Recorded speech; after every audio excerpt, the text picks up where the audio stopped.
कुलधारा एक रहस्यमय गांव। कुलधारा राजस्थान के जैसलमेर से सिर्फ 18 किलोमीटर की दूरी पर स्थित एक गांव है जो कि लगभग पिछले 200 साल से खाली पड़ा है और लोगों में डर फैला हुआ उसके नाम का कि वो भूतिया है। कुलधारा 13वीं शताब्दी की शुरुआत में यानी 1291 में पालीवाल ब्राह्मण्स के द्वारा बनाया गया था गांव, जो एक कुधन नाम का वहां पे पहला व्यक्ति था। तवारीख आई जैसलमेर के नाम से एक बुक लिखी गई थी 1899 में, जिसमें लिखा गया था कि कुदन नाम का वहां पे पहला व्यक्ति था जिसने वहां पे कदम रखे थे और जिसने इस गांव की शुरुआत की थी। कुदन नाम का जो बंदा आया था उसने वहां पे एक तालाब भी बनाया था जिसका नाम उसने उधानसार रखा था, जो कि वहां पे शायद आज भी होगा। कुलधारा एक ऐसा गांव जो रातों रात गायब हो गया था, पूरा गांव खाली हो गया था और आज तक किसी को वहां पे नहीं पता चला कि वहां के लोग कहाँ गए, कैसे गए, क्यों गए। 18th सेंचुरी से पहले वहां पे लोग बहुत ज्यादा खुश रहते थे, ईमानदारी से रहते थे, अपनी खेती बाड़ी करते थे और अपना घर चलाते थे। लेकिन 18th सेंचुरी में वहां पे एक राजा आता है, मुखिया आता है गांव का, यानी कि मंत्री, जिसको हम बोल सकते हैं सलीम सिंह, जिसको वहां पे लोग जालिम सिंह भी बोलते थे क्योंकि वो बहुत ज्यादा जुल्म करता था, लोगों पे बहुत ज्यादा टैक्स लगाता था और बहुत ज्यादा परेशान रखता था गाँव वालों को। सलीम सिंह की एक दिन एक लड़की पे नजर पड़ती है जो कि गांव के मुखिया की बेटी होती है। वो लड़की अक्सर गांव में एक मंदिर हुआ करता है जिसमें वो लड़की जाती रहती है, अक्सर वहां पे जाती थी। वहां पे जाना उसको बहुत ज्यादा अच्छा लगता है, तो वो उस जगह से बहुत ज्यादा अट्रैक्टिव थी, बहुत ज्यादा मतलब जुड़ी हुई थी उस चीज से, उस मंदिर से। मतलब अक्सर वो अकेली वहीं पे बैठा करती थी।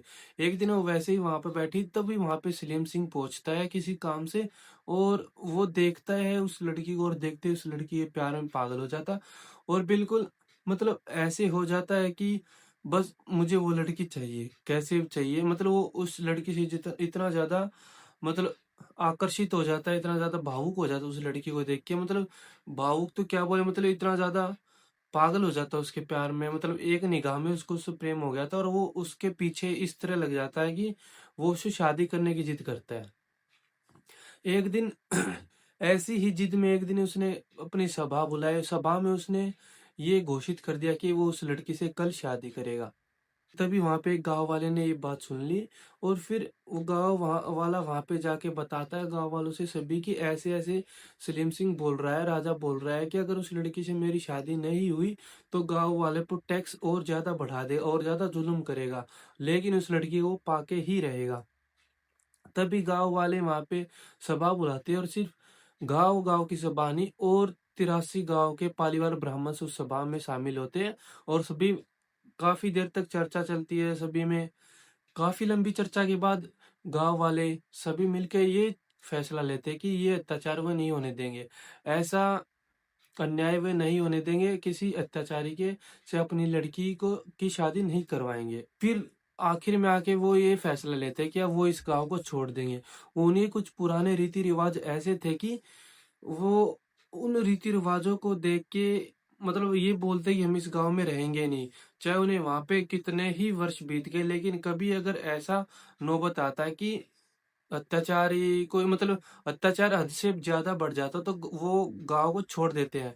ये उनके कुछ नियम थे, रीति रिवाज थे, तो इन्हीं रीति रिवाजों के चलते वो उस गांव को खाली कर देते रातों रात। और किसी ने वहां पे कुछ नहीं देखा कहाँ गए कैसे गए, और जाते जाते वो सिर्फ गए नहीं, कुलधारा उस जगह को एक श्राप दे के गए।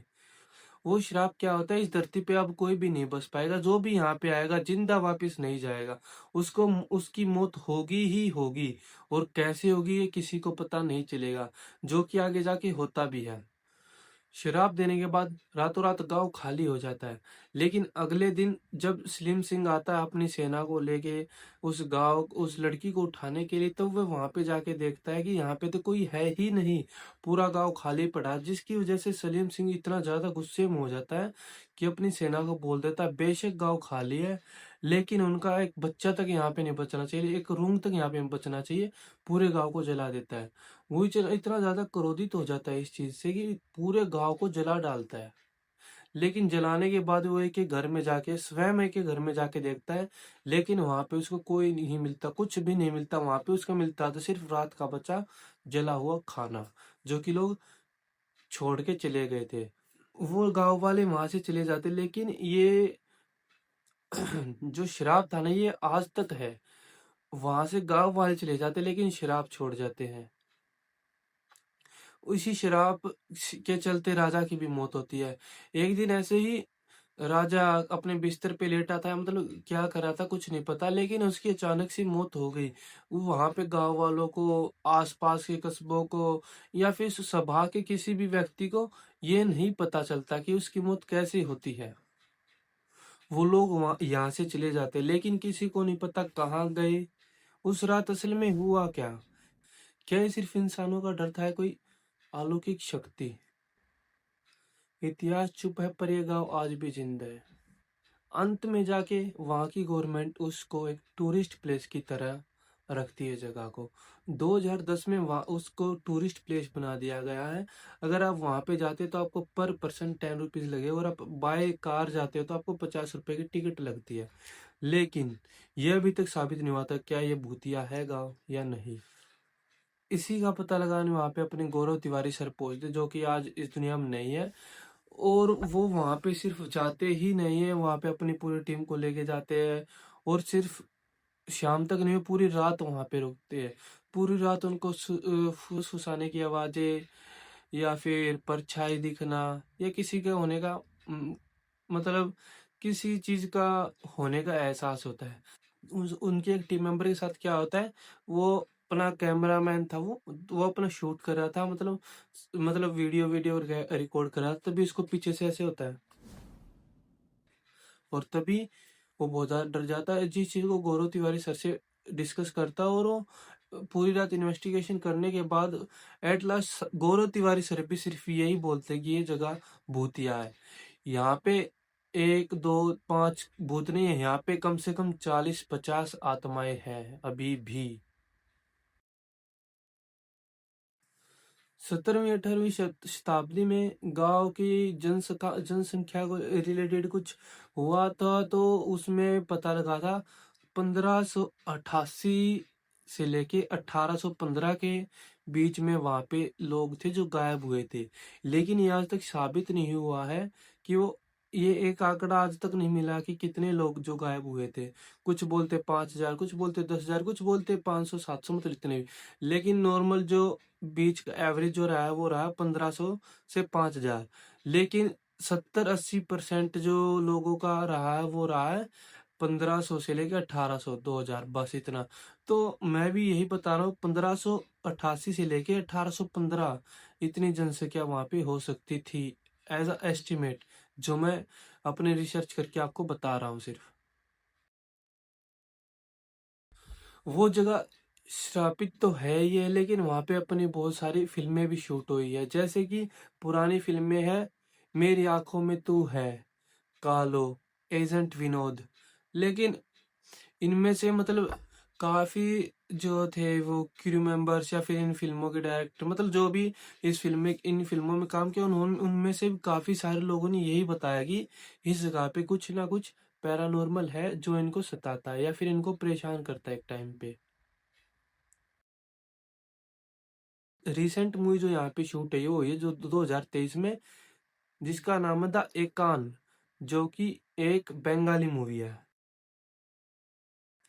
और जो मैंने आपको शराब बताया जो गांव वालों ने दिया था, वो शराब आज तक चलता आ रहा है, जो कि आपने गौरव तिवारी सर से रिलेटेड भी देखा होगा, जिनकी मौत भी एक पैरानॉर्मल तरीके से, मतलब एक अकाल्पनिक, या फिर मतलब क्या बोल सकते हैं कि वो भी मतलब मरे ही मिले थे, लेकिन आज तक कन्फर्म किसी ने ये नहीं बताया, कन्फर्म ये रिपोर्ट नहीं आई कि वो मरे कैसे थे।